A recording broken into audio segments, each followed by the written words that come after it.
Sa nalalapit na sangguniang kabataan o SK and barangay elections, maiboboto ka na ba? O sigurado ka na ba sa kanila? Kung hindi pa, para sa inyo ang video na ito.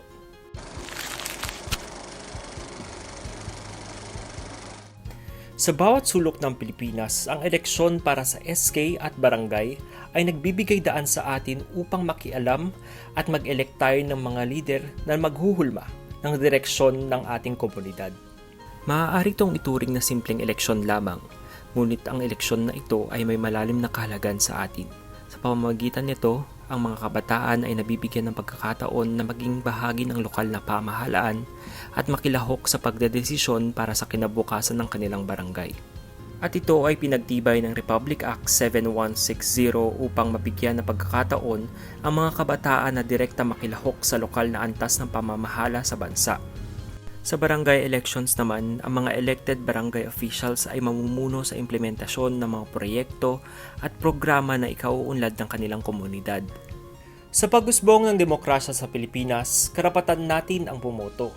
Karapatan din natin ang magkaroon ng local leader na kayang magpahayag ng ating mga pangangailangan at hinaing. Pero, ang pagkakaroon ng kapangyarihang bumoto ay may kasamang responsibilidad. Ito ay hindi lamang simpleng pag-shade ng mga pangalan sa balota. Ito ay isang mahalagang bahagi ng ating partisipasyon sa pagpapahayag ng ating mga ideya, pagkilala sa ating mga lider, at pagtutok sa kinabukasan ng barangay. Ngunit sa paglipas ng panahon, marami ata sa atin ang tila nawawala na ng interes at malasakit sa proseso ng eleksyon. Marami ata sa atin ang naging apathetic o hindi kaya apolitical.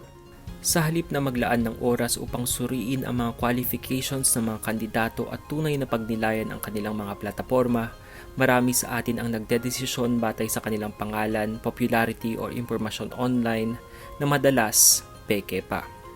Ang pagiging apathetic at apolitical na ito ay nagiging sanhi ng pagdanakaw ng mga lider, katiwalian at pag-aabuso sa kapangyarihan.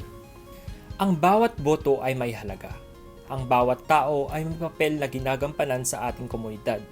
Kaya naman sa nalalapit na pakikiparte natin sa barangay at SK elections, tandaan natin na ang desisyon mo, hindi lamang ikaw ang apektado, kundi ang bawat isa. Higit pa sa requirements na na-impose ng Republic Act 10742, dapat din nating alalahanin kapag tayo ay boboto, dapat ang leader ay may high level of integrity and morality, dapat matalino sa pagiging leader at desisyon na gagawin sa kani-kanilang barangay at may puso sa tao. Dapat maging mabusisi tayo sa eleksyon, lalong-lalo na sa paghahanap ng leader na tunay na maglilingkod sa atin.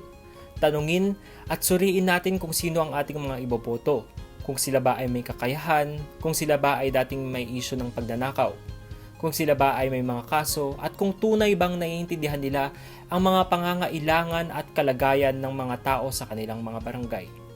Kaya naman huwag magpapaloko. Ang pagboto sa barangay ay ang unang hakbang sa pagbabago na gusto mo. Tandaan, it all starts with youth.